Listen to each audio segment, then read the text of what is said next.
Terminez de visionner les journaux des Outre-mer le matin, les mini-séries, les documentaires culturels ou encore les telenovelas très populaires auprès des téléspectateurs. France O a cessé d'émettre après 15 années de diffusion. C'est dommage parce que c'était une émission que je regardais le matin.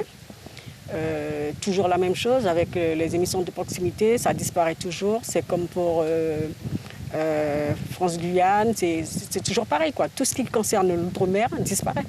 C'est un petit peu de dépaysement pour les gens qui la regardent.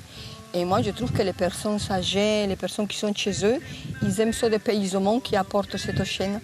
Et moi, personnellement, c'est une chaîne que je regarde souvent. José a travaillé presque toute sa carrière à France O, anciennement appelée RFO. Pour lui, la disparition de la chaîne pose la question de la visibilité des Outre-mer dans l'Hexagone. Moi, je ne comprends pas pourquoi l'Outre-mer disparaît de l'audiovisuel français, c'est-à-dire France O. France O, c'était ce que c'était, mais on aurait dû nous laisser comme ça.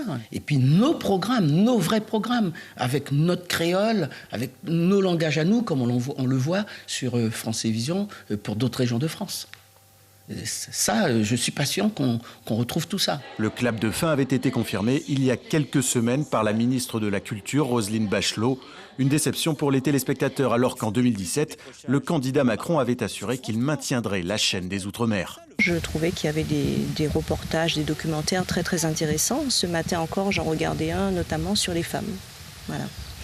Et en ce qui me concerne, je suis plutôt désolée de la disparition de cette chaîne. Le fait qu'elle disparaisse, alors effectivement, c'est dommage, mais si c'est pour mieux apparaître dans d'autres médias et puis dans les médias hexagonaux, c'est pas plus mal. En juin dernier, un portail dédié aux Outre-mer a été lancé sur Internet.